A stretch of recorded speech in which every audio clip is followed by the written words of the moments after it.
तो कैसे हो मेरे दोस्तों।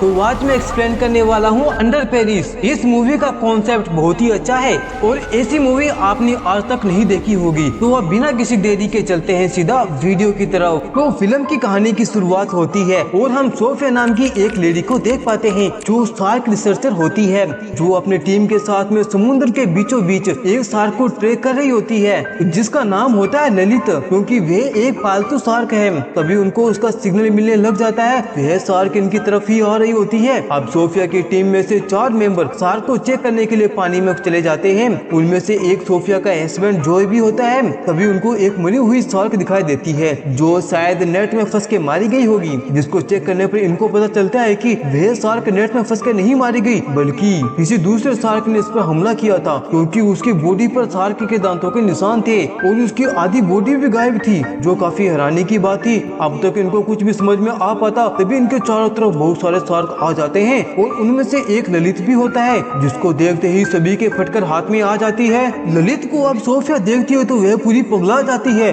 क्योंकि 3 महीने पहले ललित 2.5 मीटर की थी लेकिन अब वह 7 मीटर की हो गई है। इतना जल्दी ग्रोथ कैसे कर रही है? और इन सभी सवालों का जवाब जानने के लिए वह अपने हस्बैंड जॉय से कहती है कि ललित का सैंपल लेके आओ, लेकिन पहले तो जॉय इसके लिए मना करने लग जाता है। लेकिन सोफिया के समझाने पर जॉय सैंपल लेने चला जाता है और सैंपल लेने में कामयाब भी हो जाता है। लेकिन ललित को इसी बीच बहुत गुस्सा आ जाता है और वहाँ मौजूद सभी रिसर्चर पर अटैक कर देती है और उनको चीर फाड़ देती है। अब यह देख सोफिया बहुत घबरा जाती है और अपने साथियों को बचाने के लिए तुरंत पानी में कूद जाती है, लेकिन अब तक कोई भी नहीं बचा था। लेकिन तभी अचानक सोफिया के सामने ललित आ जाती है और वह सोफिया पर अटैक कर देती है, लेकिन वह उस पर हमला कर देती है। इसी बीच सोफिया का पैर एक नेट में फंस जाता है, जिसके कारण वह शार्क के चपेट में आ जाती है और वह पानी की गहराई में जाने लग जाती है। अब जैसे तैसे करके सोफिया उस नेट को खोलने में कामयाब हो जाती है और जैसे तैसे करके अपनी जान बचाती है। अब जिसके बाद में सीन शिफ्ट होता है 3 साल बाद, जहाँ पर हम सोफिया को देख पाते हैं जिसने अब शार्क पर रिसर्च करनी छोड़ दी होती है। अब वे एक्वेरियम में काम किया करती है।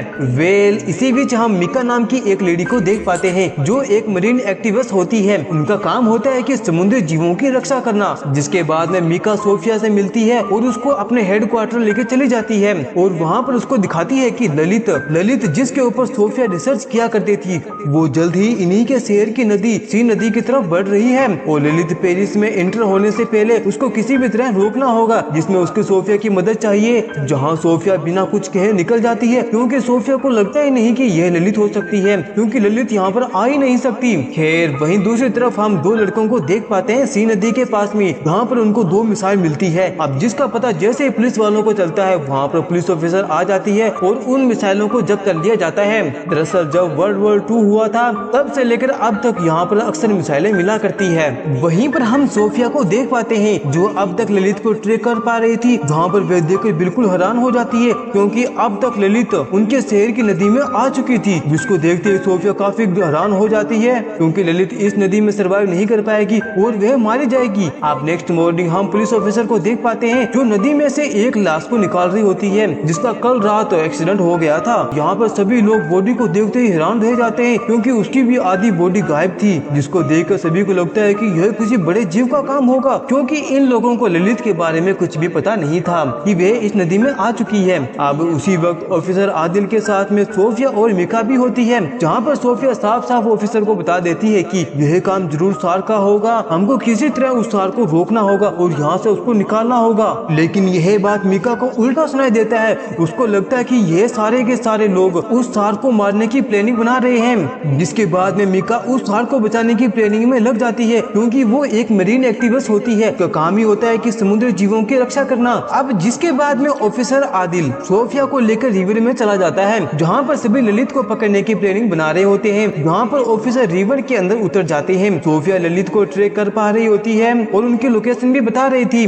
जहाँ पर सब कुछ ठीक ठाक चल रहा था वो लोकेशन की तरफ ही जा रहे होते। वहीं पर हम मिका को देख पाते हैं हैं जो अपने फ्रेंड की मदद से सोफिया के ट्रैक सिग्नल को जाम करवा देती है। कारण अब सोफिया ललित को ट्रैक नहीं कर पाती। वहीं नीचे ऑफिसर के ऊपर बहुत बड़ा संकट आ चुका था क्योंकि अब तक सोफिया का सिग्नल जाम हो चुका था, जिस कारण वह उनको कुछ भी नहीं बता पाती। लेकिन उस दिन ललित का पेट भरा होता है, जिस कारण उन ऑफिसर की जान बाल बाल बचती है। अब जिसके बाद में ऑफिसर आदिल अपने शहर के मेयर के पास में जाता है और उन सभी को बता देता है कि पेरिस के रिवर सीन नदी में एक बहुत ही बड़ा शार्क आ चुका है, जिससे कि यहाँ पे बहुत बड़ा संकट आ सकता है। जिसको सुनते ही मेयर शार्क को रोकने को कहती है क्योंकि जल्द ही सीन नदी में एक स्विमिंग इवेंट होने वाला है, जिस पर मेयर कहती है कि वे स्विमिंग कंपटीशन को नहीं कैंसिल करा सकते। जिस पर ऑफिसर आदिल कहता है कि मैम अगर हम कंपटीशन को कैंसिल नहीं करेंगे तो काफी सारे मासूम लोगों की जान जा सकती है। पर मेयर कहती है कि वह सब कुछ संभाल लेगी, तुमको फिक्र करने की कोई जरूरत नहीं है। जिसके बाद में सभी ऑफिसर यह सोचने लग जाते हैं कि आखिरकार कैसे ललित को रोका जाए। वहीं पर दूसरी तरफ हम मिका को देख पाते हैं जो अपनी एक वीडियो बनाकर काफी सारे मरीन एक्टिविस्ट के पास में फैला देती है और उन सभी को कहती है कि गवर्नमेंट एक शार्क को मारना चाहती है, जहां पर हम सभी को उसको बचाना होगा, इसीलिए हम सभी को आगे आना होगा, चाहे वे शार्क हम लोगों को ही क्यों ना खा जाए। जहां पर मिका आज रात सभी को पेरिस के अंडरग्राउंड टनल में मिलने को कहती है। वहीं पर हम मिका की एक फ्रेंड को देख पाते हैं जिसको यह सब कुछ ठीक नहीं लगता, इसलिए वह पुलिस ऑफिसर आदिल के पास में चली जाती है और इन सभी को मिका के सीक्रेट प्लानिंग के बारे में बता देती है।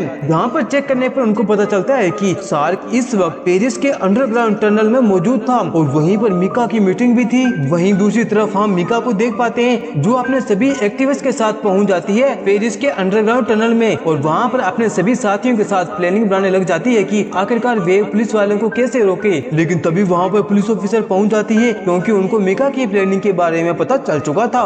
मिका ऑफिसर को देखकर भड़क जाती है और उससे बहस करने लग जाती है और उनको बताने की कोशिश करती है कि सभी शार्क डेंजरस नहीं होते, इसलिए मिका पानी में जंप लगा देती है यह साबित करने के लिए कि सभी शार्क बुरी नहीं होती। तो यह देखकर ऑफिसर मिका को ऊपर आने को कहता है, लेकिन मिका ऑफिसर की बात नहीं सुनती। तभी वहाँ पर बहुत सारे शार्क आ जाती है, लेकिन वह ललित नहीं थी। इसके बारे में आपको आगे पता चल जाएगा कि यह आखिर है कौन, ये कहाँ से आई है। इसी बीच वहाँ पर कई सारे शार्क पहुँच जाते हैं। वहाँ पर एक शार्क मिका पर हमला कर देती है और उसके बॉडी को टुकड़े टुकड़े कर देती है, जिसको देखते ही सभी घबरा जाते हैं और वहाँ अफरा तफरी मच जाती है। जिससे कि अब इनको पता चल चुका था कि सभी चीजें एक जैसी नहीं होती, कुछ चीज होती है उनको रोकना पड़ता है, मारना पड़ता है। इसी बीच कई सारे एक्टिविस्ट भागम भाग में रिवर के अंदर गिर जाते हैं और वह शार्क का डिनर बन जाते हैं। शार्क उनके शरीर के टुकड़े टुकड़े कर देता है। जहाँ पर पानी का रंग अब लाल हो चुका था वहाँ पर अब सभी को जैसे तैसे निकाल लिया जाता है। इसी बीच वे सभी एक शार्क का शिकार कर लेते हैं। जिसके बाद में जब सोफिया उस शार्क पर एग्जामिनेशन करती है तो तब सोफिया को पता चलता है कि यह शार्क एक फीमेल है, वो सिर्फ 2 महीने की है।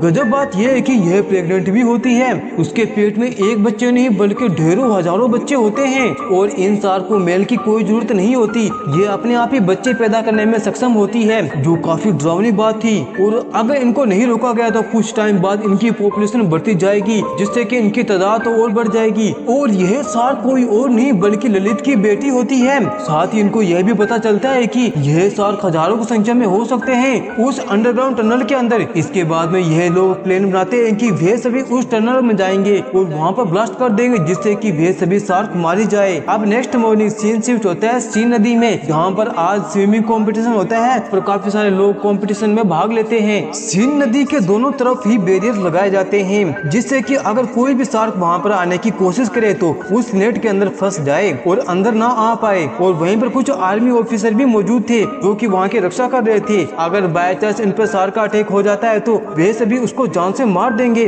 वहीं पर हम ऑफिसर आदिल को देख पाते हैं, साथ ही उसके साथ ही और सोफिया को देख पाते हैं जो अब बॉम्ब ब्लास्ट करने के लिए अंडरग्राउंड जाते हैं।